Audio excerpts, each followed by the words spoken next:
अस्सलाम वालेकुम viewers, SEO की नेक्स्ट क्लास में आप तमाम व्यूअर्स को डिजिटल हाइकल यूट्यूब चैनल के ऊपर वेलकम करता हूं। आज की इस वीडियो में मैं आपको बताने वाला हूं कि एसईओ में अपनी वेबसाइट की विजिबिलिटी गूगल के अंदर कैसे शो करवाते हैं। बहुत सारे ब्लॉगर्स या वेबसाइट ओनर्स क्या करते हैं कि अपनी वेबसाइट मेंटेन करते हैं, वेबसाइट के अंदर कंटेंट भी डालते हैं, लेकिन उनके कंटेंट की विजिबिलिटी गूगल सर्च इंजन में जो है वो शो नहीं होता, उनका कंटेंट जो है वहां पर विजिबल नहीं होता। इसके क्या रीजन है? पहले ही होता था कि आप एक एक गूगल की सर्विसेज को अलग अलग उसकी वेबसाइट में जाके लॉगिन करके परमिशन देते थे और उसका कोड उठाकर अपनी वेबसाइट के हेडर फाइल में यूज करते थे।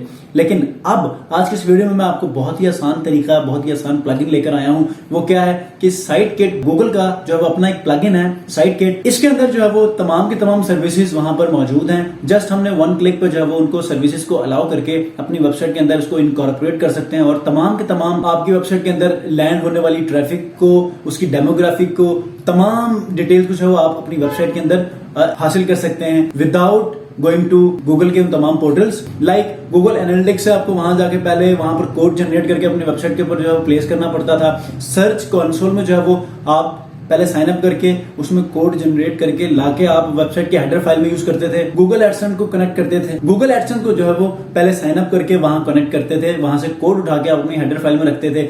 अब ये नहीं होगा। जो साइट किट का वर्डप्रेस का प्लगइन है, इसके अंदर जस्ट आपने क्या करना है, लॉगिन करके तमाम चीजों को वेरीफाई करना है, अलाउ करना है, ताकि आप अपनी वेबसाइट के अंदर से ही जो है तमाम के तमाम डेमोग्राफिक और स्टैट्स को, एनालिटिक्स को जो है वो यहां पर एक्सेस कर सकें without any login, without any authentication.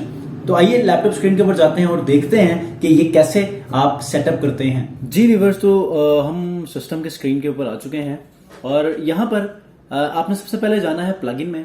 Plugin में जाने के बाद आपने यहां सर्च करना है साइट किट। साइट किट आप सर्च करेंगे तो आपके सामने ये प्लगइन शो होगा। मैंने अपनी वेबसाइट में ये ऑलरेडी जो है वो एक्टिवेट किया है, आप लोगों ने भी करना है इसको। इसका करने की रीजन ये है कि वो तमाम के तमाम गूगल के पोर्टल्स को जो है वो अलग अलग उनकी वेबसाइट में जाकर अलग अलग लॉगिन करके देखना नहीं पड़ेगा, बल्कि आप अपनी वेबसाइट के अंदर से ही इजीली देख सकते हैं। ये देखिए एक्टिवेट हो गया। होने के बाद ये गूगल साइट किट है। इसके बाद यहां से जाके मैं सबसे पहले सेटिंग में जाऊंगा। ठीक है, सेटिंग में जाऊंगा, यहां पर आपके सामने ये चार चीजें शो होंगी। अभी तो मेरे पास ये सारी कनेक्टेड हैं। आपने क्या करना है, इनको एक एक करके कनेक्ट करना है। अब कनेक्ट करने का कोई रॉकेट साइंस नहीं है। आपने सिंपली क्या करना है, इसको सर्च कंसोल को क्लिक करके यहाँ पर साइन इन की ऑप्शन आएगी, साइन इन करना है और इसी तरह आपका जो है वो अलाउ करने की ऑप्शन देगा, अलाउ करना है, ये कनेक्ट हो जाएगा। गूगल एडसेंस को भी आपने इसी तरह कनेक्ट करना है। गूगल एडसेंस को आपने यहाँ से साइन इन करना है, उसके बाद अलाउ करना है, कनेक्ट हो जाएगा। गूगल एनालिटिक्स को भी आपने इसी तरह साइन इन करने के बाद अलाउ करना है। पेज स्पीड इनसाइट्स को भी आपने इसी तरह साइन इन करने के बाद आपने अलाउ कर देना है। इसी तरह ये आपका कनेक्ट हो जाएगा। जब ये कनेक्ट होगा तो आपने सबसे पहले ये सर्च कंसोल में जाना है। सर्च कंसोल में जब आप जाएंगे तो आपके सामने ये देखिए, ये सारी डिटेल्स जो है वो आपके पास शो होंगी। कौन से आर्टिकल्स रैंक कर रहे हैं, कितने क्लिक्स आए, कितनी ट्रैफिक आई, कहाँ से आई, इंप्रेशंस कितने मिले, विजिटर्स यूनिक कहाँ से आए, और इसी तरह नीचे आते जाएंगे तो मजीद भी डिटेल जो है वो आपके पास यहाँ पर ऑप्शन आ जाएगी। अर्निंग भी यहाँ पर शो होगी। फिलहाल मैंने एड ब्लॉकर लगाया इसलिए शो नहीं हो रहा। तो आगे आएंगे तो आपके पास गूगल एडसेंस है। गूगल एडसेंस भी इसी तरह आपके तमाम चीजें जो है, तमाम की तमाम चीजें यहाँ पर शो करेगा। उसके बाद गूगल एडसेंस यहाँ पर है। उसके बाद एनालिटिक्स को आप इस तरह यहाँ पर ऐड कर सकते हैं। किसी भी किस्म का कोड ऐड करने की जरूरत नहीं है, बल्कि आप सिंपली क्या करें कि आप यहाँ से लॉगिन करें और ऑन वन गो आप अपने तमाम के तमाम गूगल के जितने भी वेबसाइट्स हैं रिक्वायर्ड, जो जिसमें आपकी वेबसाइट को ट्रैफिक मिल सकता है, ये वो सबब बनती हैं कि आपकी वेबसाइट को ट्रैफिक मिल जाए। या अपनी स्ट्रेटजीज को डिफाइन करने के लिए आप गूगल की सर्विसेज को यूज करते हैं, जैसे कि एनालिटिक्स को, कि आपकी वेबसाइट के ऊपर विजिटर्स कहाँ से आते हैं।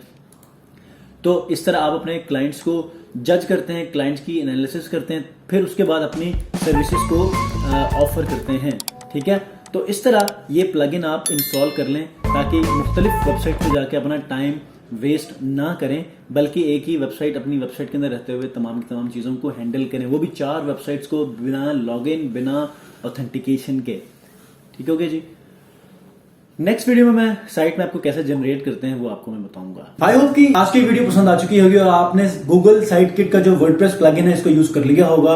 अगर आप एक ब्लॉगर हैं तो आप इसकी अपनी वेबसाइट के जाके Google search console, Google analytics, AdSense के वेबसाइट के ऊपर जाके आप वहां पर साइन अप करके वहां पर अपने तमाम के तमाम कोड को जनरेट करके अपने ब्लॉगर के कोड फाइल के अंदर प्लेस कर सकते हैं। ये वर्डप्रेस के उन यूजर्स के लिए है, उन साइट ओनर्स के लिए है कि जो वर्डप्रेस यूज करते हैं और ये प्लगइन अपनी वेबसाइट में इनकॉर्पोरेट कर सकते हैं। नेक्स्ट वीडियो में मैं साइट मैप कैसे जनरेट करते हैं वर्डप्रेस के अंदर प्लगइन को यूज करते हुए वो बताऊंगा, क्योंकि ये साइट मैप किसी भी वेबसाइट के लिए बहुत इंपॉर्टेंट है एसईओ के पॉइंट ऑफ व्यू से। क्योंकि गूगल के जो क्रॉलर्स होते हैं वो जब आपकी वेबसाइट को क्रॉल करने के लिए आते हैं, स्टैट्स उठाने के लिए आते हैं, इन्फॉर्मेशन को गैदर करने के लिए आते हैं, तो ये साइट मैप उनको हेल्प करती है कि आपकी वेबसाइट के अंदर कौन से पॉइंट के ऊपर जो है कौन सी चीज अवेलेबल है। क्योंकि साइट मैप आपकी पूरे वेबसाइट को एक मैप बनाती है, उसकी मैपिंग करने के बाद एक एक्सेस दे देती है कि जो भी क्रॉलर आए तो उस साइट मैप की मदद से पूरी वेबसाइट को बहुत आसानी के साथ क्रॉल करे। अगर उस साइट मैप में भी इश्यूज होते हैं तो आपकी रैंकिंग में बहुत सारे मसाइल खड़े हो सकते हैं। नेक्स्ट वीडियो तक के लिए सलीम रजा को दीजिए इजाजत। अपना बहुत ख्याल रखिए। अल्लाह हाफिज।